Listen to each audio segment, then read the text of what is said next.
Let's just fix this. Anybody? Scale. Scaled? Oh, perfect. That looks better. No, not at all. Dang it. But actually, I could. Oh, there we go. Perfect. Okay. So first, a little introduction. I'm Carola, and I'm an iOS developer now for about 2 years, a little bit more than that. And I recently started working at Next Big Thing. I moved from Hamburg here last month, and I started here on a Swift project. So I had to do a lot of debugging, and that's why I'm doing this talk now. Okay. So the first thing that we've probably all done when we debug is we set a breakpoint, right?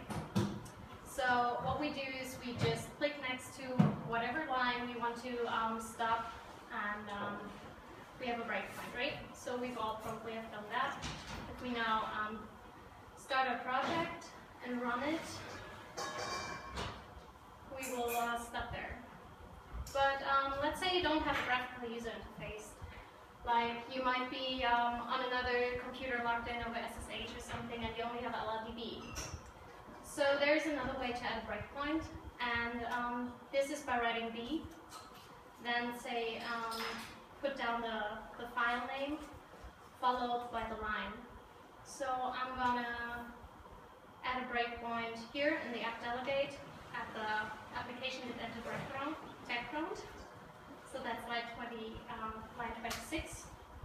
And now we get also the output, and it tells us, okay, this is breakpoint number 2, and it's in application with entered background. So this is not all that we can do.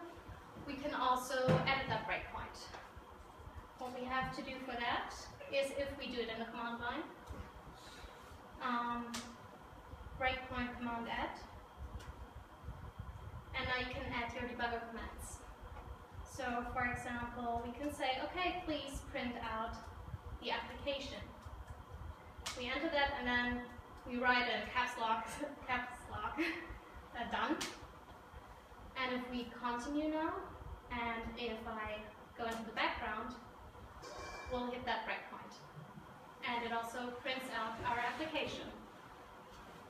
Okay, but we have a fancy graphical user interface, so we don't need to do that, right? If we want to add a breakpoint here, like I have a little conditional debug function which is iterating over a for loop from 1 to 5, we can also just right-click it and say edit breakpoint, and then we can add a condition here. All that it needs to do is like evaluate to yes or no. So I'm going to say index bigger 3. And we can also say here that it should ignore it for like the first or second time, depending on how often we don't want to actually break there. We can also add an action. What I really like is to add a sound. And we can also make it continue after evaluating actions. This is quite helpful if you have, for example, like a draw call or something, and you want to hear how often does it actually get called without like having to print something out or something. Okay, so let's start the program again, and hopefully, okay, now we should hear something. Oh, the audio. Let me switch that real quick. Internal speakers. Okay, and try again.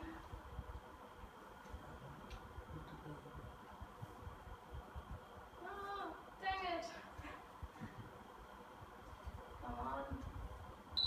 There. So this is pretty. So we got a little ting. Okay. So there's something also new in Swift, which is that we can have functions that take different types of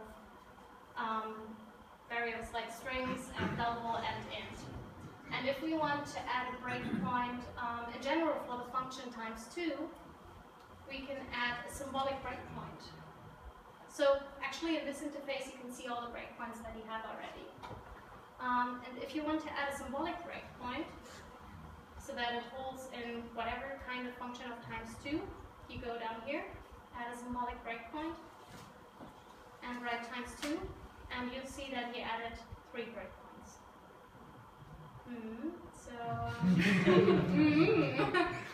If I've got a call down here, ×2, and if we hit that one, we are now here in the ×2 function. By the way, if you ever want to see how many breakpoints you have in the command line, you can just type in BR list, and it will show you all the breakpoints that you have. That is also sometimes handy. Okay, so what do we actually see if we hit a breakpoint? Here on the left, we've got like all our threads. And something that I find very handy is if you have a lot of threads down here, you can press the command key and click on the arrow, and then it will open all your threads. Which is great if you don't know if there's something going on in like other threads. And down here on the left, we've got our overview. Normally it's set to auto, so Xcode actually gives us what they think might interest us. But you can switch down here and say, hey, I only want to see our local variables, or I want to see all variables, registers, globals, and statics.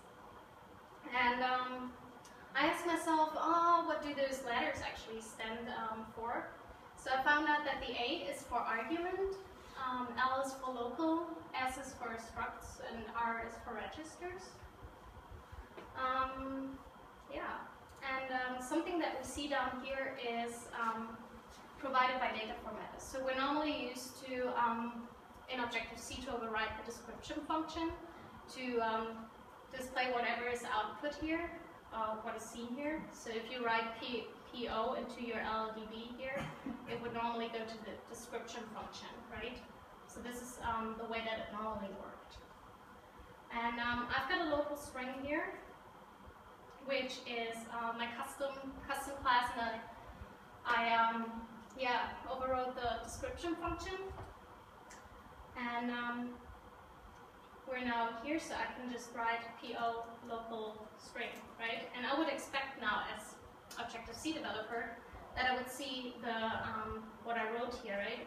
I'm a fancy Objective-C string. But actually that is not happening. All that we get is the address.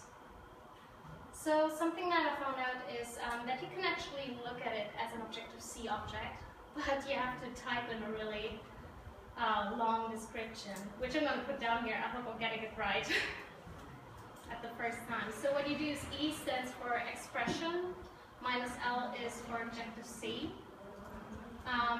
then -O is for the object, and then you have to write in here. Yeah, I know it's really long. And then you have to tell them, hey, this is an object, and just type in the address. And now we get a fancy Objective-C string. So I was wondering if there's like a way to get the same functionality as in Objective-C where you overrode the description function, but I haven't found it out. Like I looked at, or I found 2 protocols. One is the debug printable, and the other one is printable, but somehow it didn't work the way PO works. So if anybody knows like how to do that, I would be very interested in that. Carola, what happens if you just do P local string? I can do that. So it just gives you out what kind of type it is. You have the debug string there as the kind of class, and again also the address. What I also found out, but I don't know what it stands for actually, if you have Swift objects, it's going to say here $R7. If it's an Objective-C object, it says $7, which I found interesting. But I have no idea why it's R7 and $7. Okay, what else can we see? So there are also some new commands with Swift, because I had a problem before Xcode 6.1, which was whenever I typed in PO or P, it just wouldn't accept it. Like I would get a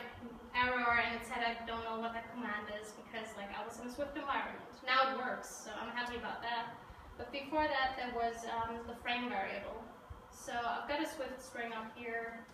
I'm gonna just say frame variable. Oh yeah, frame variable Swift string. I gotta write self in front of that, and I would just get the type and what it is.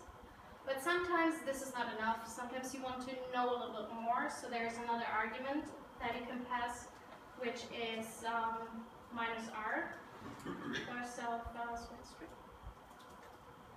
And then you get, now you can see nothing, but you get also the base address and count flags. And if you have a view, there's like a lot more that you can see. Okay, what I also really like if I look at stuff is I normally hover over it and like quick look at it. There are lots of types that are supported by that, not only CG sizes, but also images, Bezier paths, and there should be actually also views, but apparently here in the Swift world, yeah, I could not load Quicklook data. I hope this is fixed soon, but normally you would see a preview of your view. And what I also like, the shortcut for getting to the Quicklook is by simply pressing the space bar. If you have your custom classes, you can also edit the Quicklook feature for yourself. So I've got here a Quicklook view, and what you need to do if you want to have your own Quicklook object is you need to override debug Quicklook object. And in my case, I'm just returning an image. So if I go now to my red view and press space, I see my red image, which is pretty. Yeah, so now a little bit more to something that I just learned about while preparing this talk, actually. Who has heard of the REPL before? Ah, quite a few people. That's good. So I didn't know about this. And what you can do, well, first the REPL is a read, eval, print loop, and you can access your local variables. You can also alter them and like work with them and with your functions. And you can simply access it by typing REPL, and then you get that one there. And what you can do is, like, for example, write an expression, and then it tells you, okay, like enter an expression and then terminate with an empty line. So, for example, I can type in ×2, like, and access the functions that I already have for 7, and then I get the result for that. And you can also write complete functions in there and like evaluate the functions that you already have written. There is a lot more that you can do there. By the way, you end it if you just write colon and then you're back on the LLDB. But you can also go into your terminal and write Xcode Swift and welcome to Swift type help for existence. So there is a lot that you can do here. But this is like a clean slate for it. And what I found like super interesting for me was the graphical user interface. So I was like, oh, this looks interesting. So what is that? And then I was at this one. And I was like, what the hell is that? To be honest, I haven't figured it out yet. Looks like DOS. Yeah, it looks like something from the past. Yeah. Can I ask a question? Yeah, sure. In REPL and LLDB, is it really like you have access to your local variables and the functions and everything? Yeah. So you can just modify the program while you're running it? Yes, exactly. You can do that. And it also, I've also filed a bug when I was there because, and I've also known that you can like, you can also alter your statics, which I found interesting from the REPL, so there's a radar for that. Yeah, so you get output exit, obviously, like this. I don't, to be honest, I haven't really tried out a lot with it, so I'm interested, like, if anybody like has done more with it yet. And yeah, what I found out, this is quite interesting to see, but you should never, like, if you're in the REPL, you should not do this. Because it quits. Yeah, so this is what I got. I hope you learned a little bit. And yeah, that was it. Thank you.